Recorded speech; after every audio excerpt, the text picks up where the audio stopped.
السلام علیکم حسن بھائی، برار بھائی، امید ہے آپ خیریت سے ہوں گے. ہاں، میرا ایک سوال اس پہ تھا. حالانکہ میں نے سے غامدی صاحب کو شارٹ کلپ میں سنا ہے، تو میں جس سے کچھ بیان کروں گا تو اس میں آپ کریکٹ کر دیجیے گا مجھے. جیسے جب وہ 2812 کے جو بخاری کی حدیث عمار بن یاسر والی ہے رضی اللہ تعالیٰ عنہ والی، تو جب اس کو انہوں نے بیان کیا تو جتنا میں نے شارٹ میں سنا، مجھے انہوں نے یہ بولا کہ اس میں بخاری کے نسخوں کے حوالے سے کوئی بات کی، تو جو کہ ڈاکٹر زبیر صاحب نے بھی کی ہے، میرے خیال عمران صفدر صاحب نے بھی کی تفصیلا. انہوں نے بولا کیونکہ جو یہ حدیث ہے کہ عمار رضی اللہ تعالیٰ جنت کی طرف بلائیں گے، یہ والا فریز، اور باغی جماعت قتل کرے گی 2812 میں اس کا ایک ساتھ ہونا شبے میں ہے، ڈاؤٹ میں ہے، کیونکہ کئی نسخے ایسے ہیں جیسے امام مہدی کا نسخہ ہے یا دیگر کئی نسخے، وہاں پہ یہ فریز ایک ساتھ نہیں ملتے ہیں. تو اس بنیاد پہ ایک نتیجہ اخذ کیا گیا کہ 2812 کی بنیاد پہ جس طرح سے عام کیا گیا، فیمس کیا گیا کہ یہ جہنم کی طرف بلانے والی جماعت ہے، یہ اصل میں غزوہ خندق کا واقعہ ہے یا مسجد بننے کی طرف کا واقعہ ہے. تو اس پہ مجھے یہ سوال پوچھنا تھا کہ ہمیں اتنا واضح اسکالرز بھی کہتے ہیں کہ جو باغی جماعت قتل کرے گی یہ تو تواتر سے ثابت ہے، اگر 2812 کو سائڈ بھی کر دے اتنا فریز ٹھیک.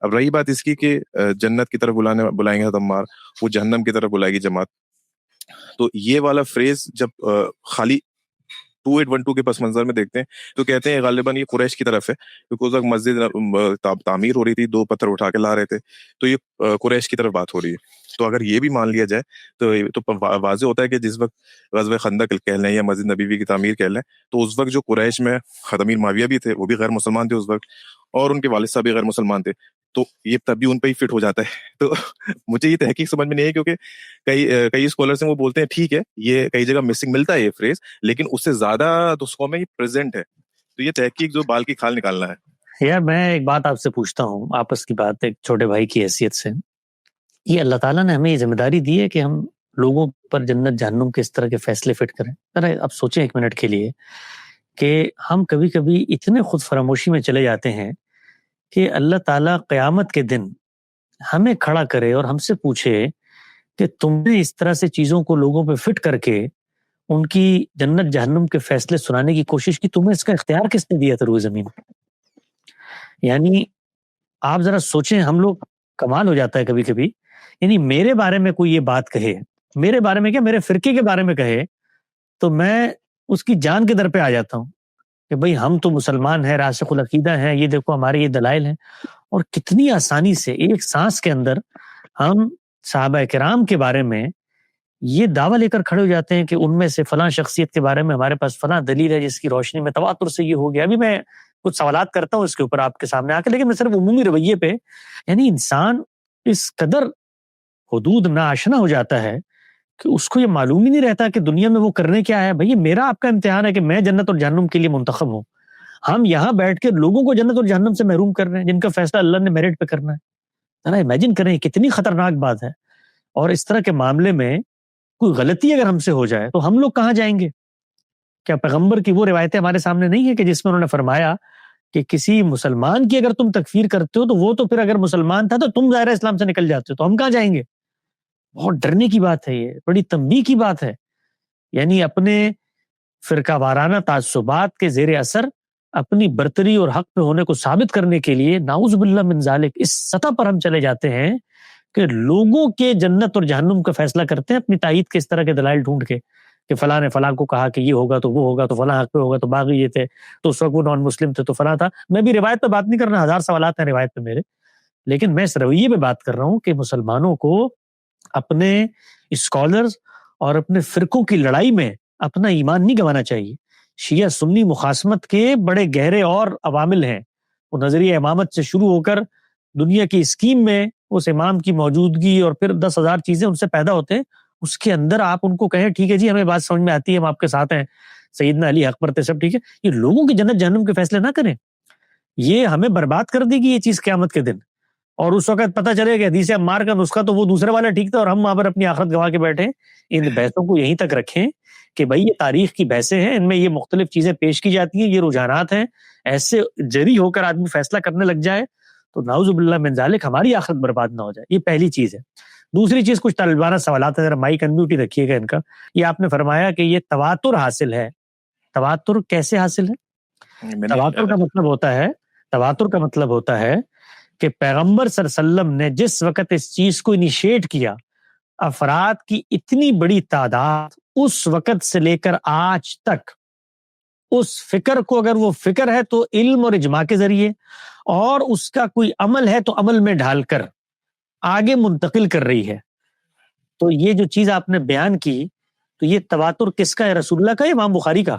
212 میں تو بہت کلام بھی ہے متن پہ، لیکن یہ جو اتنا فریز ہے کہ باغی جماعت قتل کرے گی، یہ خود یہ اتنی جگہ مسلم سے لے کے کئی جگہ بھی روایت رک جائیے نا، یہی میرا سوال ہے، اسی پہ سوال ہے. یہ جو فریز ہے جس کے بارے میں آپ نے کہا اس کو تواتر حاصل ہے، کس مفہوم میں تواتر ہے؟ رسول اللہ سے تواتر حاصل ہے، امام بخاری سے تواتر حاصل ہے، کس سے تواتر حاصل؟ نہیں، اس کی جو کثرت ترک کے حوالے سے کثرت ترک تواتر نہیں ہوتا نا. نہیں، یہ الگ بحث ہے، لیکن میں شیخ صلاح الدین اڈلیبی کے حوالے سے جو شافعی محدث ہیں ان کے حوالے سے بات کر رہا ہوں. انہوں نے بولا کہ ترک اتنی جگہ آئے گا، اس حوالے سے اس کو تواتر کی کیفیت. آپ دیکھیے اب اگلا ایک کام کیا کیا جاتا ہے، وہ یہ کہ جو تواتر کا تصور ہے اس کی اپنی ایک کونیٹیشن لے کے ایک فریز کو متواتر قرار دے دیا جاتا ہے، اور کہا جاتا ہے یہ تو متواتر ہے، تو اختلافات کے باوجود اس کو مان لو. بھائی یہ کہیں یہ تو حدیث کے فہم کا مسئلہ ہے نا، تواتر ایک بالکل الگ چیز ہے. یعنی اگر تواتر اس کو حاصل تھا تو خبر روایت کیوں کہا جاتا ہے؟ اس کو حدیث کی کتاب میں کیوں آ گیا؟ تو تب متواتر خبر ہے. تو وہاں پر ہوتا کیا ہے؟ میں صرف آپ کو ایک حدیث کے اصول حدیث کے چھوٹے سے طالب علم کی حیثیت سے بتاؤں کہ جو غلط فہمی پیدا کی جاتی ہے اپنے دلائل میں زور دینے کے لیے، وہ یہ ہے کہ یہ سب مانتے ہیں، پورا علم مانتا ہے کہ ان روایات میں جو چیز نقل ہوئی ہے یہ ظنی ہے. ظنی کا مطلب کیا ہوتا ہے؟ امکان ہے. اسی لیے ہر روایت کے آخر میں کیا کہا جاتا ہے؟ او کما قال رسول اللہ صلی اللہ علیہ وسلم، یا جیسے کہ رسول اللہ صلی اللہ علیہ وسلم نے فرمایا وہ بات. یہ ظنی ماخذ ہے. ظنی ماخذ تاریخی ماخذ ہوتا ہے، یعنی جس کے اندر صحیح غلط دونوں کا امکان ہے. یہ اس قطعیت کے ساتھ نقل نہیں ہوا جس کے بارے میں عقل یہ کہتی ہے کہ غلط نہیں ہو سکتی، خبر غلط نہیں ہو سکتی، جیسے کہ قرآن مجید ہے. تبھی فرق کیا جاتا ہے خبر واحد میں اور کتاب اللہ میں. اور کتاب اللہ کے بارے میں بتایا جاتا ہے کہ وہ کیسے نقل ہوتی ہے، نقلن متواترن. اور اس کے بارے میں بتایا جاتا ہے نہیں، یہ خبر احاد ہیں، اس کو لوگ انڈیپینڈنٹ انڈیویجول رپورٹنگ کے طور پہ آگے منتقل کرتے ہیں. تبھی دونوں کے ماخذ میں ذریعہ علم کی بحث کر کے الگ الگ کرنا پڑتا ہے. اب اگلا کام کیا ہوتا ہے جو گھپلے کا باعث بنتا ہے؟ وہ کام یہ ہوتا ہے کہ ایک عقلی مقدمہ قائم کر کے یہ کہا جاتا ہے کہ جس طریقے سے تواتر کے نتیجے میں ایک قطعی علم حاصل ہو جاتا ہے، اگر کوئی ایسی قطعی علم کی بات خبر واحد سے بھی حاصل ہو جائے تو کیا اس کو تواتر کے قائم مقام سمجھ لینا چاہیے؟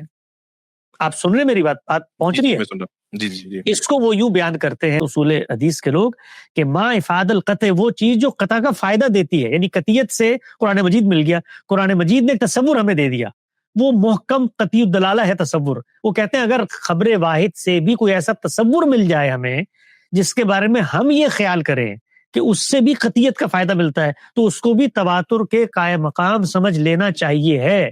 اس پوری بحث کا خبر کے نقل کی حقیقت اور ماہیت سے سرے سے کوئی تعلق ہی نہیں ہے. یہاں پر تواتر اس معنی میں کہا ہی نہیں جا رہا ہوتا. یعنی تواتر اس معنی میں یہاں زیر بحث ہی نہیں ہے. پھر تعین کرنی پڑتی ہے ان کو کس خبر کو متواتر آپ قرار دیں گے، تو پھر اس کے لیے تعداد مقرر کرنی پڑتی ہیں. جس خبر میں تعداد آ جائے وہ متواتر نہیں ہو سکتی. تواتر کرتا کیا ہے؟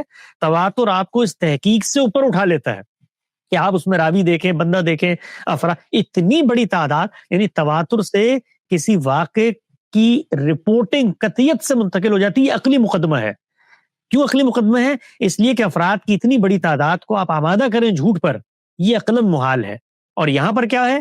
یہاں پر ہر جگہ پر انڈیپینڈنٹ انڈیویجول رپورٹنگ ہو رہی ہے. اس رپورٹنگ میں کہیں پر آپ کو زیادہ رپورٹنگ مل جائے گی، تو وہ اس روایت کے فہم کا مسئلہ ہے، اس پر میں بھی گفتگو نہیں کر رہا. لیکن اس کو یوں کہنا کہ ایک متواتر نقل ہو رہی ہے چیز، متواتر نہیں. آپ کہیے کہ خبر واحد جو انڈیویجول انڈیپینڈنٹ رپورٹنگ ہے اس کو نقل کرنے والے زیادہ تر لوگوں نے اپنی کتابوں میں ریس کو شامل کیا ہے، بس یہ کہیے. جیسے آپ متواتر کہتے ہیں تو گھپلا پیدا ہو جاتا ہے. ٹھیک، اچھا میں سمجھ گیا. کیونکہ میں سوال کو آپ نے کتاب اللہ کی طرف اٹھایا تو میں واپس اس کا رجوع کرتا ہوں، کیونکہ سوال اہمیت کا حامل یہ ہے کہ سورہ توبہ آیت نمبر 16 پہ جب ہم غور کریں گے، جو کہ تقریباً آخر میں ہی نازل ہوئی، تو اللہ تعالیٰ فرماتا ہے کہ تمہیں کیا لگتا ہے، میں ترجمہ پڑھ رہا ہوں تقی عثمانی صاحب کا، کہ تمہیں کیا لگتا ہے کہ تم یوں ہی چھوڑ دی جاؤ گے جب تک کہ اللہ تعالیٰ نے تم میں جانچا نہیں ہے کہ کون جہاد وفادار ہے یا جہاد میں پکا ہے، کون اللہ اس کے رسول اور جو مومنین ہیں ان کے علاوہ اپنا ولیجہ کسی کو نہیں بناتا. تو جیسے مفتی تقی عثمانی صاحب جو کہ سقوط کے قائل ہیں اس مسئلے میں مشاجرات میں, وہ بھی نیچے لکھتے ہیں کہ یہ فتح مکہ پہ جو مسلمان ہوئے وہ مخاطبین ہیں.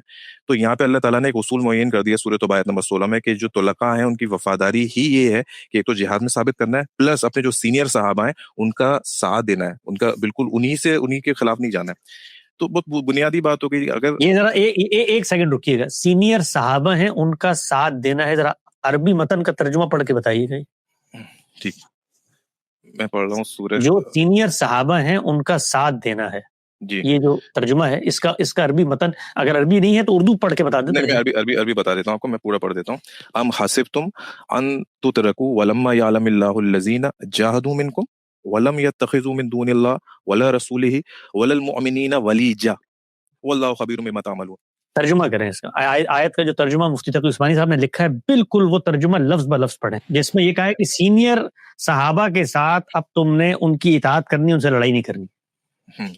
ٹھیک ہے, مطلب یہ ٹھیک ہے. کیا تم یہ سمجھ بیٹھے ہو, ایک جملہ گڑی صاحب کو کھل کے, بھلا کیا تم نے یہ سمجھ رکھا ہے کہ تمہیں یوں ہی چھوڑ دیا جائے گا, حالانکہ بھی اللہ تعالیٰ نے تو یہ دیکھا ہی نہیں ہے کہ تم میں سے کون لوگ جہاد کرتے ہیں, اور اللہ اس کا رسول اور مومنوں کے سوا کسی اور کو خصوصی رازدار یعنی ولیجہ نہیں بناتے. اب آپ یہ دیکھیے ذرا, یعنی آپ ذرا تصور کریں, آپ خود اپنے آپ سے سوال کریں, پوچھیں کہ یہ جو آیت پڑھ کے اس سے ایک نتیجہ نکالا گیا کہ سینئر صحابہ کی پیروی کریں گے, یہ اس آیت کہاں زیر بحث ہے؟ یا آپ مجھے بتائیے کہ یہ جو مومنین ہیں ولیجہ کون؟ بھائی مومنین رسول اللہ کی جماعت ہے, اور سامنے کون لوگ کھڑے ہوئے ہیں؟ مخالفین. نہیں, کون کھڑے ہوئے؟ فتح مکہ پہ وہ مسلمان, یہ اس میں لکھا ہوا ہے. ہاں, لیکن دوسرے کون ہیں؟ دوسرے ان سے پہلے کے مسلمان. نہیں, مومنین کو چھوڑ کے اس کی وفاداریاں کس کے ساتھ ہیں, یہ چیز زیر بحث ہے. اللہ, اس کے رسول اور اس کے ساتھی ایک مشن پہ کھڑے ہوئے ہیں, اس کے مخالف دوسرا مشن کس کا ہے؟ نہیں, پھر آپ غلطی کر رہے ہیں. مخاطبین یہاں پہ فتح مکہ پہ وہ مسلمان ہیں, ان کی وفاداری اب شروع ہوگی, یعنی صرف کلمہ پڑھ لینے سے وہ جو ہے کامیاب نہیں ہو گئے. ابھی کلمہ پڑھا ہے انہوں نے, اب آگے اللہ تعالیٰ جانچے گا ان کو کہ ابھی وہ فتح مکہ کے کس کے خلاف جانچے گا, کس کے خلاف جانچے گا؟ بھائی دو ورڈ لکھیں, ایک تو جہاد کفار کے خلاف, اور جو اپنے مومنوں کے جو آگے دوسرا ورڈ بھی مومنوں کی ولیجہ. مومنوں کا ساتھ کس چیز میں دینا ہے یہ بتائیں نا. ولیجہ آپ بالکل آپ بولیے کہ مومنوں کے ولیجہ رہنا ہے, آپ خصوصی رازدار. بھائی مومنوں کے ساتھ رہنا ہے, کس کے خلاف؟ سوال یہ ہے کس کے خلاف ساتھ رہنا ہے؟ وہ تو کافر اس طرف ہے ہی, بس یہی ہے نا, تو یہی تو کہا کافر ہے, اور کیا کہا؟ مومنوں کا ساتھ دینا ہے کس کے خلاف؟ یہ جو آگے انطباق آپ نے کیا وہ مومنوں کا ساتھ چھوڑ کے کافروں کے ساتھ چلے گئے تھے. جو آیت سے چیز برآمد کر رہے ہیں, آیت میں اللہ تعالیٰ یہ کہہ رہے ہیں اللہ, اس کے رسول اور اس کی جو قوم میں مومنین جس مشن پہ معمور ہیں ان کو چھوڑ کر پتہ اب چلے گا کہ تمہارا اصل قرابت مند اور دوست کون ہے. یہ ہے کہ وہ ہیں, تو ان کو چھوڑ کر کس سے دوستی کرنی ہے؟ کہ نعوذ باللہ من ذالک سیدنا معاویہ نے سیدنا علی کے ساتھ جو نزاعات ہوئے اس میں چھوڑ کے رومیوں کے ساتھ دے دیا, یعنی رومیوں کے کہنے پہ, کفار کے کہنے پہ وہ یہ کر رہے تھے. بالکل نہیں کیا, لیکن بینگ طلقاء جو ان کو حکم تھے کہ ان سے پہلے والوں کا ہی ساتھ دینا ہے. نہیں, پہلے والوں کا ساتھ کس کے خلاف دینا ہے بھائی؟ ساتھ کس کے خلاف دینا ہے, یہ اس کا جواب دیں آپ. ہاں یہی میں بول رہا ہوں, کفار کے خلاف دینا ہے, نہ کہ کے خلاف کی تلوار لے کے کھڑے ہو جانا ہے. آپ سمجھے, کفار کے خلاف دینا. نہیں تو کفار تو یہ غور کر اس بات کو. نہیں, یہ ہرگز یہ نہیں. آیت میں سرے سے یہ زیر بحث ہی نہیں ہے کہ صحابہ کرام کے بعد میں یہاں پر اقتدار پر جو اختلاف ہوگا اس میں کیا کرنا ہے. اس میں یہ تو آیت بتا رہی ہے تم نے کس کو دوست بنایا ہے, اللہ رسول مومنین کو. جب مخالف میں کفار کھڑے ہوئے, جہاد کس کے خلاف ہوگا جو پیچھے بتایا کہ آزمایا جائے گا؟ مسلمانوں کے خلاف جہاد ہوگا, کافروں کے خلاف ہی ہوگا. تو یہاں پر سرے سے, اب چونکہ اس پہ میں بحث میں نہیں جاتا, آپ کو میرا نقطہ نظر معلوم ہو گیا, اس پر مزید مطالعہ کریں, دیکھ لیں, اس کو ہم جس طرح لیتے ہیں سرے سے یہ چیز زیر بحث ہی نہیں ہے. یہ وہ چیز ہوتی ہے جو ایک خارج کا تصور لے کر آتے ہیں, آیت کو پڑھتے ہی واضح ہو جاتا ہے کہ بھائی اب تمہیں آزمایا جائے گا. یہ مت سمجھو کہ آزمائش ختم ہو گئی, جہاد میں جاؤ گے پتہ چلے گا, یہ تو تم ایمان لے آئے ہو, اس کے بعد اب ایمان کا کچھ امتحان بھی ہوگا. اس امتحان میں پتہ چلے گا کہ مشرکین کے ساتھ ہو یا اس نئی جو تمہارے ڈیولپمنٹ ہوئی اس میں ساتھ کھڑے ہو, اور اس میں تم کس کا ساتھ دیتے ہو. بالکل صحیح کہہ رہے ہیں, میں تو کہہ رہا ہوں, لیکن کیا یہ ان کے خلاف بھی تو کھڑے ہوئے, اس پہلو کو شاید وہ الگ ہے. وہ خلاف پہلے تو اس مقدمے کو اسٹیبلش کریں, خلاف کھڑے ہوئے, یہ تو الگ سے اسٹیبلش ہوگا خلاف کھڑے ہوئے. یعنی اس آیت میں یہ کہیں پر ہے کہ رسول اللہ صلی اللہ علیہ وسلم کے بعد خلافت علی منہاج النبوت سیدنا علی کے سپرد کی جائے گی؟ پہلے ذرا یہ ثابت کریں اس آیت. یہ میں نے بولا ہی نہیں، میں نے بولا اگر نہیں بولا تو پھر سیدنا امیر معاویہ کا ان کے خلاف کھڑے ہونے کو کیسے نکال لیا اپنے یہاں سے؟ کیونکہ اکلوتے ہی ہیں طلقاء میں تھے جو امیر نہیں اکلوتے طلقاء میں اکلوتا ہونے کا مطلب سنیے طلقاء میں اکلوتا ہونے کا مطلب سرے سے یہ ہے ہی نہیں کہ آپ نے طلقاء کی پیروی کس چیز کے مقابلے میں کرنی ہے؟ او بھائی جہاد میں، مقابلے میں مومنین کی جماعت کے ساتھ کھڑے ہونا ہے. یعنی کمال دیکھیے منطق کا کہ پہلے آیت میں جو سرے سے لفظ ہے ہی نہیں سینئر صحابہ کی پیروی کرنی، کس معاملے میں پیروی کرنی ہے؟ اقتدار کے معاملے میں. تو آپ کے خیال میں جن صحابہ ایک سیکنڈ بات پوری کر لوں پھر آپ بات کریں. جن صحابہ نے سیدنا علی کی خلافت کو منعقد نہیں مانا، انہوں نے قرآن مجید کی آیت کی خلاف ورزی کی ہے. جی یہ بتائیں کہ یہ میں سوال کر رہا ہوں آپ سے. جن صحابہ کرام نے سیدنا علی کی خلافت کے انعقاد کو نہیں مانا، انہوں نے قرآن مجید کی آیت کی خلاف ورزی کی ہے. وہ صحابہ کرام جو طلقاء میں سے تھے جو خلاف گئے، انہوں نے اس آیت کی خلاف ورزی کی ہے. اب مان لینا آپ کے مطابق پھر ایک امیر معاویہ کے خلاف مقدمہ نہیں ہے، صحابہ کرام کی اس پوری جماعت کے خلاف مقدمہ جنہوں نے سیدنا علی کی اس چیز کو نہیں مانا. اب یہاں رک جائیے طلقاء میں سے جو بھی ہے. تو اب آپ یہ بتائیے طلقانی حقیقت پیش نظر ہوگی جس نے کیا ہوگا. اس لیے کہہ رہا ہوں مخاطب کسی حکم پر حقیقت کی بنیاد پر دیا جاتا ہے، صرف مخاطب زیر بحث نہیں ہوتا، کوئی حقیقت، کوئی وجہ، کوئی ریشنل، کوئی ریزننگ، کوئی علت ہوتی ہے. خیر چلیے اس کو آگے بڑھاتے ہیں. مجھے ذرا یہ بتائیے اس آیت کے اندر یہ چیز کہاں لکھی ہو؟ لفظ پڑھ کے مجھے بتائیے گا، یہ لفظ پڑھ کے بتائیے گا جہاں پر یہ ہو کہ مومنین میں سے بعد میں جو اقتدار کا دعویٰ کریں اس میں جو متاخرین اسلام لانے والے ہیں انہوں نے ان کی پیروی کرنی ہے. یہ بتائیں کہاں لکھا ہو؟ یہ کہیں نہیں لکھا، کیونکہ یہ بات ہی باطل ہے کہ ہم حضرت علی کو اقتدار کا دعویٰ کرنے والوں کے برابر کہتے ہیں. یہ تو وہ تو حق کے فیور میں کھڑے تھے، اقتدار تو اس کا بائی پروڈکٹ ہے. تو یہ تو میں آپ کی مثال نہیں لیتا کہ اقتدار اور غیر اقتدار کی بات ہے، کیونکہ آپ اس کو پولیٹیکل ایک فریم ورک میں دیکھتے ہیں. تو یہ آپ نے اس آیت کو اٹھا کے جو سیدنا امیر معاویہ پہ اس کا اطلاق کیا، یہ کس پس منظر میں کیا؟ میں نے تمام طلقاء پہ جو ہے اطلاق کیا، کیونکہ سب اس کو طلقاء پہ ہی مخاطب کرتے ہیں، اور ان کی وفاداری کا پہلو یہ کہ انہی کے ساتھ رہنا ہے، انہی کے ہی ساتھ رہنا ہے. بس کس چیز کے مقابلے میں رہنا ہے ان کے ساتھ؟ یہ آپ مجھے بیان کریں کہ جو آپ بیان کر رہے ہیں کس چیز کے مقابلے میں رہنا ان کے ساتھ، کس چیز کے مقابلے میں ان کے ساتھ رہنا ہے؟ باطل کے مقابلے میں ساتھ رہنا ہے. کون ہے باطل؟ جو حق کے خلاف ہو وہ باطل ہے. کون ہے یہاں آیت میں؟ کون ہے؟ جہاد کس کے خلاف ہو رہا ہے؟ کن کو کہا جا رہا ہے کہ تم اب پتہ چلے گا تمہاری دوستیاں کن کے ساتھ ہیں؟ یا مشرکین ہے. ہاں تو مشرکین ہے. مشرکین ہے نا. تو آپ اس آیت کو رکھے سامنے اور آگے اطلاق کرتے نا جو مشرکین مسلمانوں کا ساتھ چھوڑ کے مشرکین کے ساتھ گیا ہو. بتائیں ذرا سیدنا امیر معاویہ پہ اطلاق کیسے کر دیا آپ نے اس کا؟ یہ اس لیے کیا کیونکہ یہاں پہ مومنین لکھا ہے، مومنین کا ساتھ چھوڑ کے مشرکین کے ساتھ جانا ہے، مشرکین کے ساتھ گئے وہ.